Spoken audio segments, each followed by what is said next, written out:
And it pretty much shows what's going on. You know, there's a night, he's taking care of things, there's people that are suffering, and he looks like he's taking over and taking care of it. So he's like a protector, you think? I think he's a protector, you know. I mean, you're wearing a gas mask and you have a sword in your hand, what else are you doing?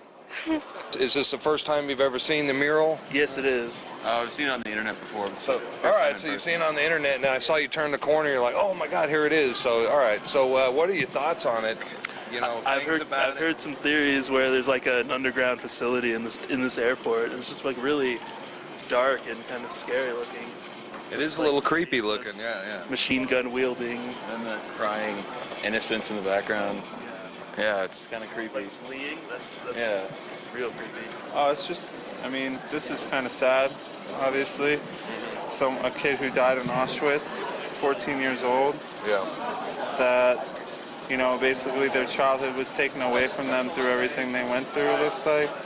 You know, they hate enemies, they hope that one day they'll be able to wake up and laugh again. It's sad that there's people out there that think like that. Some people say it's put here to kind of distract people from what really goes on in DIA. Don't you think it's an odd place to put a mural like this in an international airport? I mean, it's kind of weird, isn't it? It is. Like, I mean, if you wanted to send a message to someone, I mean, it's kind of the best place. And so you think this is more of an artistic endeavor, you know, with the symbolism and everything? You know, this guy kind of looks like a Nazi, but is there any hidden meanings, a dark hidden meaning, or is this more kind of an artistic piece, you know? I'm not someone who looks at things in a dark, hidden type of way, so to me, I don't look at it like that. You know, the most disturbing piece of this whole thing is just that. That's what gets me the most. What about the rumors that there's a whole underground type of bunker here? Have you heard those as well? Those? Do you think there's any truth to that? Definitely possible. More possible than what they give you on the news. It looks funny the way that you can see when you're coming in. You can see that there's construction's been over for years here, but there's construction everywhere, all over, going on the grounds of the airport. Continuous construction at all. Constantly, and you can see them actually working up, because once it's a hill and it'll have a road that goes around it, and you come back a year later and there's two roads because the hill's kind of moved up, as if the hills are expanding upwards. Yeah. You think it's an odd place to have a mural like this in an international airport? Absolutely. Absolutely. I don't know what its place is here or why it's here. It's definitely not something you expect to see walking through an airport, though. I hear you. So. It's going to be a 10-hour show. I had to come back and say something about that as we go to break. I've been out to the Denver International Airport. I've talked to the experts. I've looked at it. They are building giant underground bases. And close to there, you've got some of the main bases in Colorado that are being set up by the Pentagon for Northcom.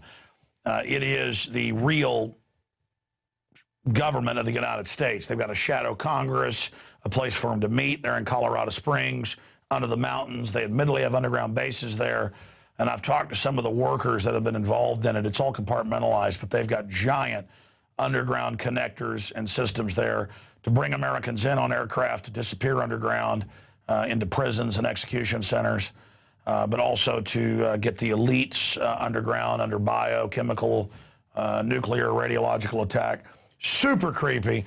And then you look at the mural, you know, a lot of it is Spanish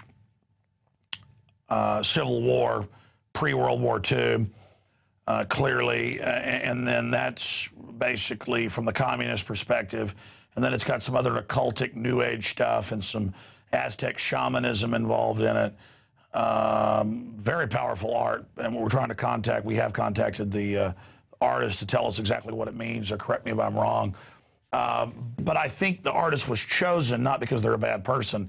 I think overall this is anti-fascist information by the globalists that have made Colorado the real capital of the U.S. in their own admissions, the capital of the shadow government, to just add to the foreboding. Because to the psychopaths, this is beautiful. This is not ugly.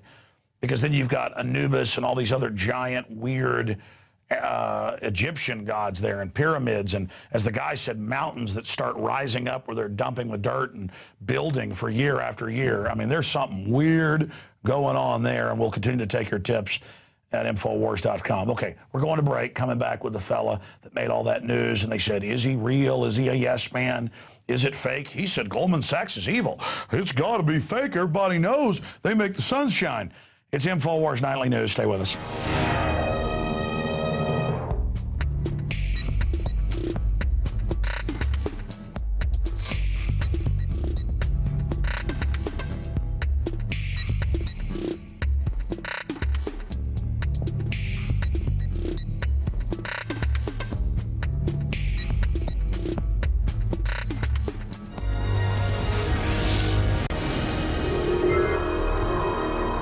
Out. The governments don't rule the world. Goldman Sachs rules the world. Goldman Sachs does not care about this rescue package, neither does the big funds. So actually, what I would actually tell people, I want to help people. People can make money from this. It isn't just traders. Welcome back. It's INFOWARS Nightly News. That was a short clip from the interview that aired a week and a half, 2 weeks ago with the gentleman we're about to be talking with. And when Alessio Rastani came out and said those things that I've said, Max Kaiser said, so many other economists we've talked to have basically said, the BBC reporter acted like, you know, he had said that the Pope was caught barbecuing small children on his front lawn or something. I mean, it was this feigned disbelief when it's well known the things he was talking about are pretty much accepted fact by anybody that can add 4 plus 4 together. But expanding on that, then we saw Forbes and all these other publications say, was it a hoax? Is it fake? He's not really a traitor. And so it really turned into the system panicking. Alessio Rastani has been a full-time trader for 6 years, focusing mostly on U.S. stock markets.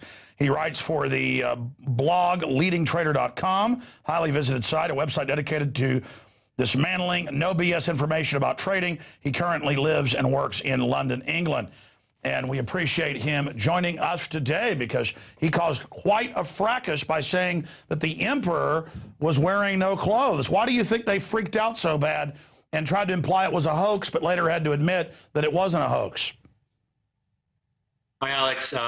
First of all, let me say thank you very much for having me in your show. It's a great honor. And I'm a big fan of Austin, Texas myself. Love to visit. But as to why I think it happened, for one thing, I think it was because it was too good to be true, maybe, for someone like someone who's a trader to come on TV and say those things. Because usually, you know, these financial pundits who come on TV, they don't say anything so substantive. They just say the same old crap all the time, you know. So someone who actually said something which sounded true, seemed too good to be true for some of these guys, some of these, you know, media folks. So maybe that was one reason. As for whether there was a conspiracy to discredit me, it's possible, but I don't know for sure. Well, my point is I've seen other people on other prominent channels. Max Kaiser, for one, coming up later. He had his own BBC show a few years ago and basically said similar things because it's true, and there wasn't this big gasping and freaking out. I mean, I think a lot of it is because this stuff is so transparent now.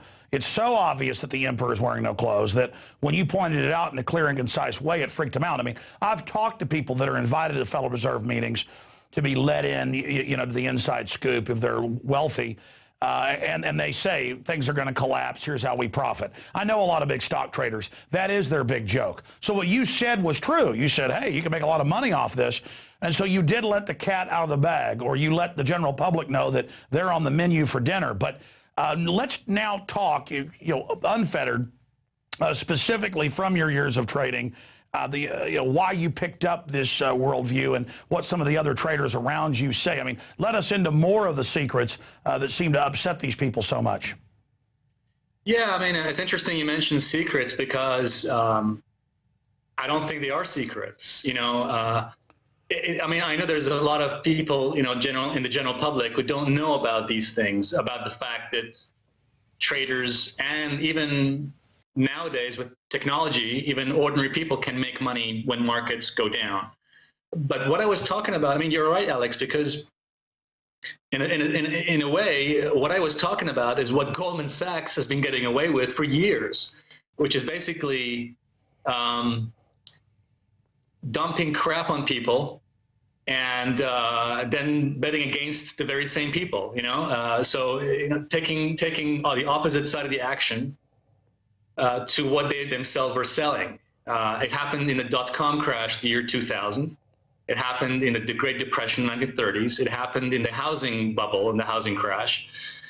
So what I was saying to people is, look, these guys, these bankers, these idiots who got us into this mess in the first place, these guys are already making money by betting against you, by betting against everybody, the stock market. So now it's your turn. Don't be a chump. I'm not suggesting people should go out there and gamble with their money. That's not what I'm saying. What I'm saying is, what I was trying to get out there is, there are ways that you too, and whether you're listening from home or anywhere, that you too can get on the same game that these guys have been doing for years. So I don't think it's a big secret, but some people obviously thought, well, this stuff is new. Well, some have likened it to suicide bankers. Max Kaiser, tells that documented story in the 9/11 Commission of a guy who stayed at his desk, even though the building was on fire, to make trades betting against airlines, and he made $5 million, but he died. It's almost this target psychosis or narcosis where they get so obsessed with the mission that they're wrecking society. It's not free market. It's government has allowed them to do this and allowed certain inside players.